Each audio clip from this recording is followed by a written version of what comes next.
Hi everyone, welcome back to Foodie Pinoy. Today, we're going to recreate soy garlic fried chicken inspired by Bonchon. Before we start, let's refresh our palate on what Bonchon tastes like. Let's go!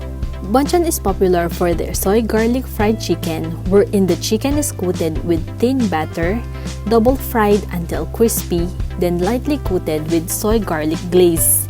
It's sweet and garlicky, and of course, crunchy. I think we have gathered enough information, so let's go back to the kitchen.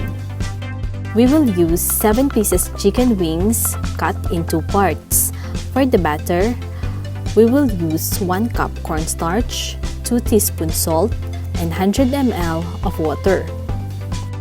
For the soy garlic glaze, we will use 6 cloves garlic, peeled and minced, 2 tablespoons soy sauce, 1/4 cup mirin, 2 tablespoons brown sugar, 1 tablespoon cornstarch, 1 tablespoon ginger, peeled and shredded, and oil for frying.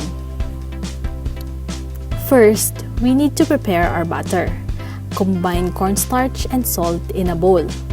Then add around 100 ml of water.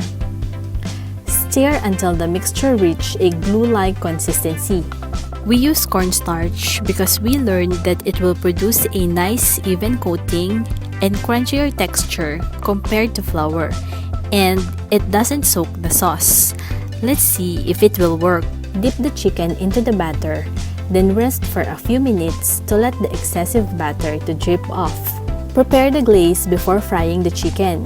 Combine soy sauce, mirin, garlic, ginger, sugar, and around 50 ml of water. Stir and bring to boil for 2 to 3 minutes until the flavors from each ingredient blend well with each other. Mirin is a Japanese ingredient, so it can be found in the international section of grocery stores. And another option is to buy it online. Our sauce is now boiling, so the next step is to dissolve 1 tablespoon of cornstarch into a small amount of water. Then, slowly add this in the mixture until we reach the right thickness. We don't want the sauce to be too thin or too thick. Turn off the heat after 2 minutes. Strain the mixture to get the glaze.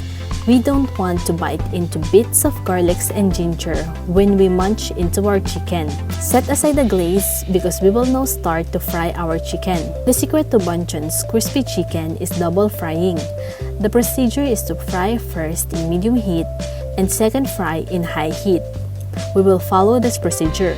Heat oil in a pan using medium heat, and once ready, carefully place the chicken in the oil and fry for 5 minutes each side, or until cooked and lightly brown. Let's flip the chicken to cook the other side. At this stage, the color is light brown. Cook for another 5 minutes. Rest the chicken for 6 to 10 minutes in preparation for the second fry. Heat the oil in high temperature, and once ready, flash fry the chicken for 30 seconds each side to achieve a crispier texture. The second fry should be quick, otherwise you will burn your chicken. Rest the chicken in a rack and arrange them for easy glazing. Coat each chicken evenly with a soy garlic glaze. You can also put the chicken in a bowl and toss them together with the glaze.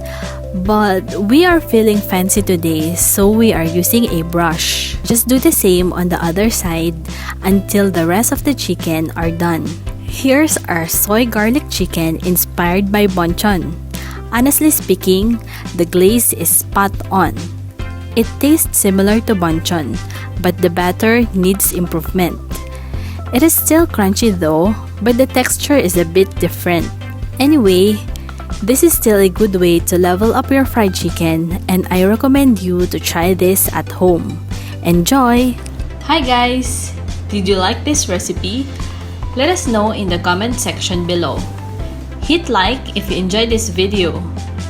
This will help us know that you are enjoying our content.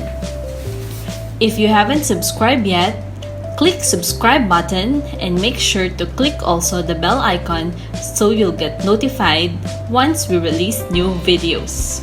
Until next time, this is Foodie Pinoy saying goodbye and It's a wrap!